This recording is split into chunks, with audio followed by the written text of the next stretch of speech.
الحمد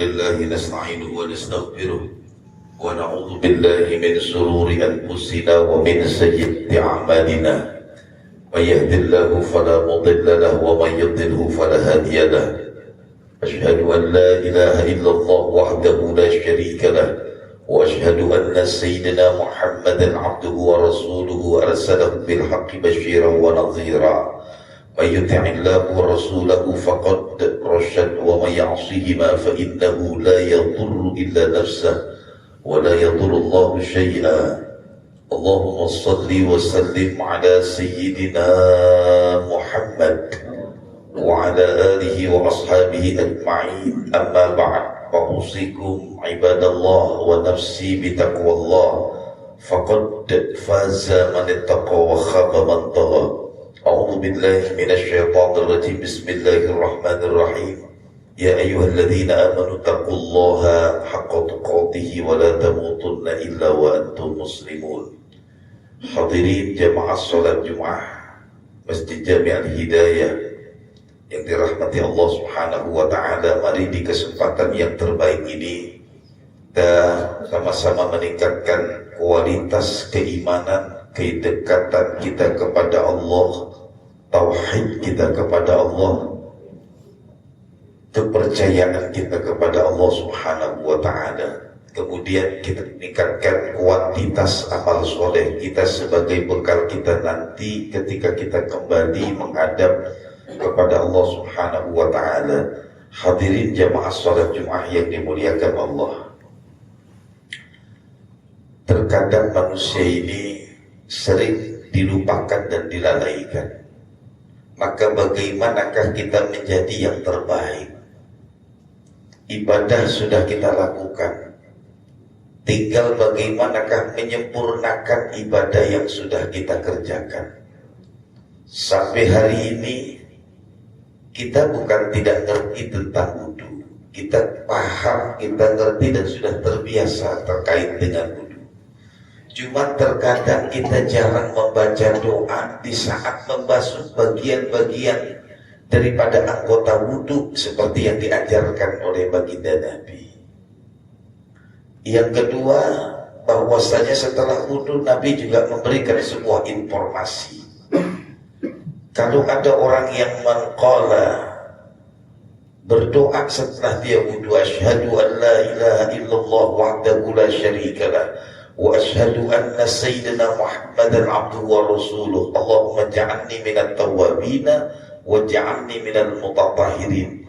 Allah akan bukakan buat dia dalam surga. Tetapi jarang orang yang mau mengerjakan kesempurnaan itu. Belum lagi nanti masuk ibadah sholat. Setiap saat kita sholat, tetapi belum menyentuh dan masuk ke dalam jiwa kita. Sebab apa yang kita baca dalam sholat sampai hari ini masih banyak yang belum kita memahami apa yang kita baca. Sehingga di dalam ayat Allah katakan فَإِذَا قَضَيْتُمُ الصَّلَاةَ, kalau kamu telah mengerjakan sholat. Orang sering titik di sini. Artinya yang penting saya sudah sholat, yang penting sudah saya kerjakan, selesai. Padahal فَإِذَا قَضَيْتُمُ الصَّلَاةَ فَاذْكُرُوا ingat Allah. Nah ini yang harus mulai kita sekarang mencoba kesempurnaan itu. Sebab perjalanan kita cuma satu, kita ini kan cuma nunggu mati. Karena orang yang hidup wajib hukumnya mati. Apa yang bakal kita nikmati dan apa yang bakal kita bawa tergantung di saat kita hidup ini. Makanya sering saya ingatkan dimanapun. Ketika kalau di televisi saya ingatkan, ketika di radio saya ingatkan, ketika berkumpul di bayar saya ingatkan. Kenapa? Karena Allah mengatakan fadzakir fa inna dzikra tanfa'ul mu'minin. Kalau kita saling mengingatkan pasti akan muncul. Maka yang pertama yang sering saya tekankan adalah kenapa kita sampai hari ini belum sanggup baca istighfar, minta ampun kepada Allah. Padahal Allah katakan Wa makanallahu mu'adzibakum wa hum yastaghfirun. Allah tidak akan pernah mengazab selama hamba-hamba itu selama mereka mau minta ampun kepada Allah. Coba kita mulai hitung hari ini. Sejak kita bangun tidur sampai hari ini kita duduk di masjid ini, sudah berapa ribu istighfar yang keluar dari lisan kita. Kemudian kita bandingkan dengan dosa-dosa yang kita lakukan sejak kita tidur sampai duduk di tempat ini. Bukan hanya soal dosa kecil ataupun dosa besar, tapi rasa syukur yang Allah berikan kepada kita kemudian kita tidak jalankan sesuai dengan perintah Allah, itu pun bagian daripada sebuah kekeliruan dosa kita. Satu contoh kecil saja. Di saat kita tidur, bagaimanakah Allah menjaga kita di saat kita tidur? Kalau kita coba bayangkan, sudah berapa lama kasur yang ada di tempat atau di kamar kita belum pernah kita jemur? Berapa banyak kuman yang ada? Berapa banyak bakteri yang ada? Kemudian Allah jaga kita di saat kita tidur, sehingga binatang-binatang tidak mengerubuti tubuh kita. Kenapa orang mati dengan orang hidup ketika dibaringkan bersama, justru binatang-binatang lebih banyak datang kepada orang yang sudah mati dibandingkan orang yang hidup? Karena orang yang hidup dapat perlindungan dari Allah. Di antara yang simpel saja, bagaimanakah ketika manusia tidur kemudian Allah keluarkan zat yang aromanya kurang sedap, padahal itu adalah zat yang digunakan oleh Allah kepada tubuh manusia untuk melindungi manusia dalam tidurnya. Kemudian kalau kita mau berpikir secara mendalam lagi, bagaimana caranya zat itu bisa terproduksi dalam tubuh kita? Apakah dari air putih yang kita minum? Apakah air teh yang kita minum? Apakah kopi yang kita minum? Apakah susu yang kita minum? Dan kira-kira di bagian tubuh mana diproduksi? Dan berapa banyak karyawannya? Kemudian bagaimana cara mentransfernya? Ini luar biasa. Makanya kenapa kita nggak sanggup mengucapkan kalimat istighfar? Ibadah yang paling mudah, ibadah yang paling gampang adalah zikrullah. Sehingga ada satu bahasa filosofi yang sederhana. Tempat yang kotor tidak akan pernah mengalirkan air yang bersih. Mungkinkah kita yang kotor sehingga kalimat yang bersih tidak keluar dari lisan kita? Saya yakin kita yang hadir di masjid ini, saya yakin gak mungkin kita gak bisa baca istighfar. Kenapa tidak keluar kalimat istighfar dalam lisan kita?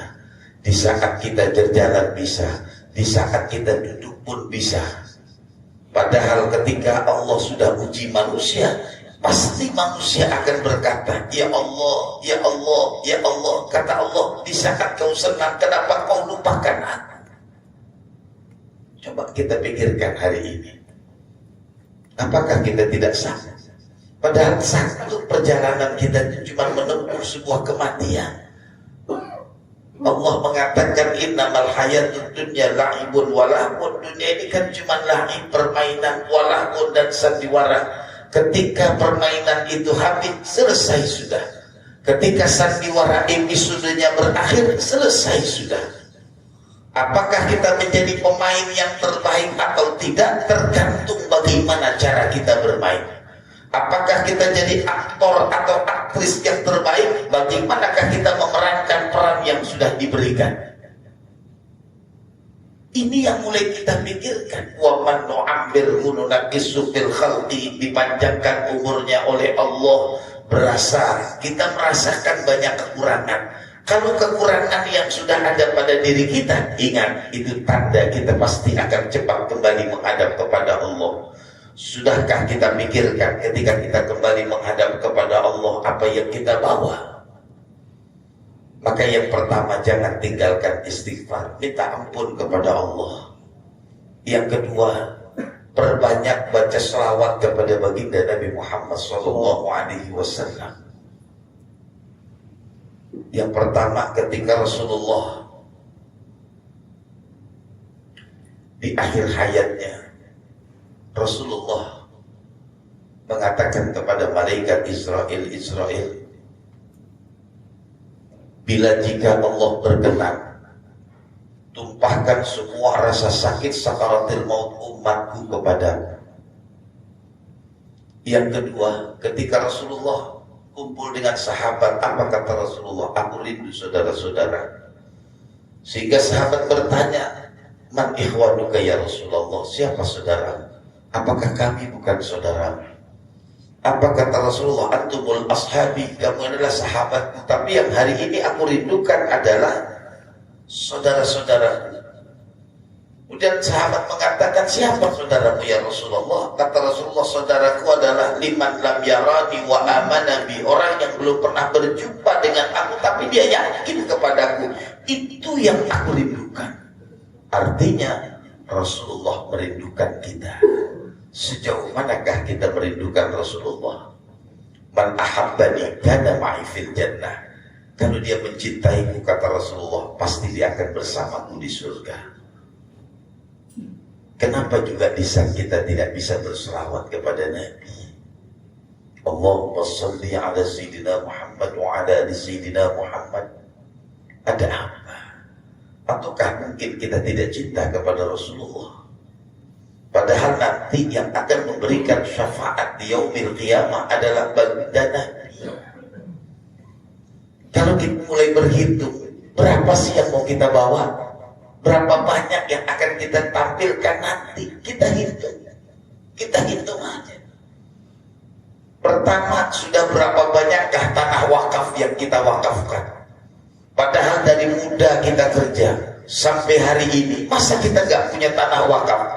Padahal nanti kalau kita kembali menghadap kepada Allah, in qata'a amaluhu, selesai sudah, illa min thalasin, kecuali 3.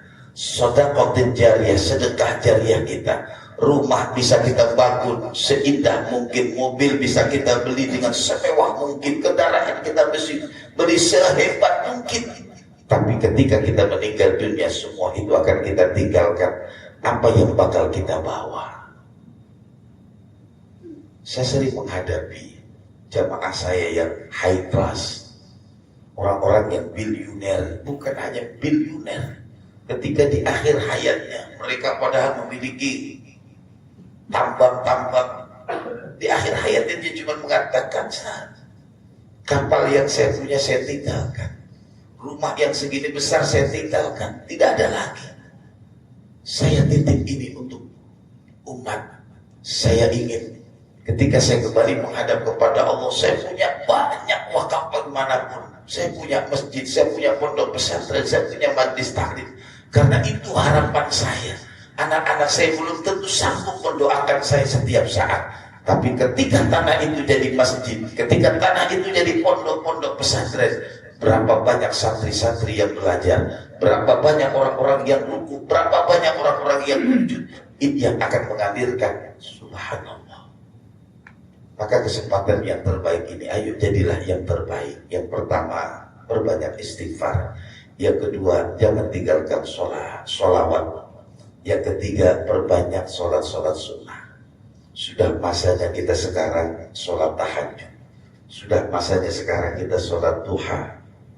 Ciri orang-orang yang menjadi penghuni surganya Allah adalah orang-orang yang tidak pernah melepaskan sholat di tengah malam. Wa minal laili fatahajjad bihi nafilatan laka asa ay yab'atsaka rabbuka maqaman mahmuda.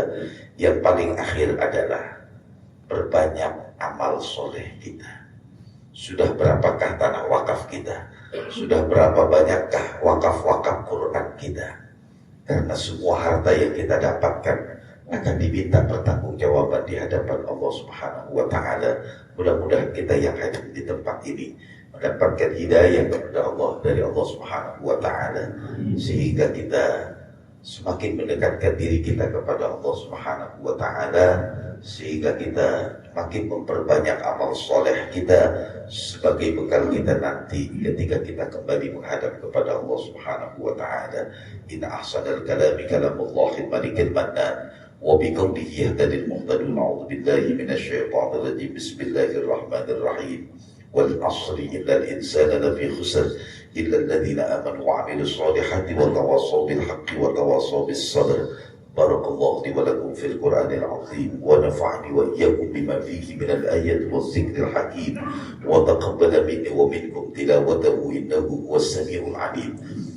Aqulu qawli hadha wa astaghfirullah li wa lakum wa li jami'il muslimin wal muslimat. Astaghfiruhu innahu huwal ghafurur rahim. Alhamdulillah, alhamdulillahilladzi amarna bil ittihadi wal i'tisami bihablillahil matin. Asyhadu an la ilaha illallah wahdahu la syarika lah wa asyhadu anna sayyidina Muhammadan 'abduhu wa rasuluhu al-mab'uts rahmah. Allahumma salli wa sallim ala sayyidina Muhammad wa ala alihi wa ashabihi ajma'in. Amma ba'd. Fausikum ibadallah ittaqullaha wa ati'u la'allakum tuflihun. واعلموا أن الله سبحانه وتعالى أمركم بأمر بدأ فيه بنفسه وثنى بملائكته المسبحة بقدسه. فقال تعالى في كتابه العظيم إن الله وملائكته يصلون على النبي يا أيها الذين آمنوا صلوا عليه وسلموا تسليما. اللهم صل وسلم وبارك على سيدنا محمد وعلى آله وأصحابه وقرابة وأزواجه وذريته أجمعين. وارض اللهم على أربعة الخلفاء الراشدين سيدنا أبي بكر وعمر وعثمان وعلي وعلى بقية الصحابة والتابعين ومن تبعهم بإحسان إلى يوم الدين وعلينا معهم برحمتك يا أرحم الراحمين. اللهم اغفر للمسلمين والمسلمات والمؤمنين والمؤمنات الأحياء منهم والأموات إنك سميع قريب مجيب الدعوات ويا قاضي الحاجات. ربنا افتح بيننا وبين قومنا بالحق وأنت خير الفاتحين. اللهم اجعل بلدتنا هذه إندونيسيا بلدة طيبة تجري فيها أحكامك وسنة رسولك يا حي يا قيوم يا إلهنا وإله كل شيء. هذا حالنا يا الله لا يخفى عليك. اللهم ادفع عنا البلاء والغلاء والوباء والفحشاء والمنكر والسيوف المختلفة والشدائد والمحن ما ظهر منها وما بطن من بلدنا هذا خاصة ومن بلدان المسلمين عامة إنك على كل شيء قدير. اللهم أعز الإسلام والمسلمين واهلك الكفرة والمشركين وأعلي كلمتك إلى يوم الدين. ربنا اغفر لنا ولإخواننا الذين سبقونا بالإيمان ولا تجعل في قلوبنا غلا للذين آمنوا ربنا إنك رؤوف رحيم. ربنا آتنا في الدنيا حسنة وفي الآخرة حسنة وقنا عذاب النار. عباد الله إن الله يأمر بالعدل والإحسان وإيتاء ذي القربى وينهى عن الفحشاء والمنكر والبغي يعظكم لعلكم تذكرون. فاذكروا الله العظيم يذكركم واشكروا على نعمه يزدكم واسألوا من فضله يعطيكم ولذكر الله أكبر. أقيموا الصلاة والله يعلم ما تصنعون.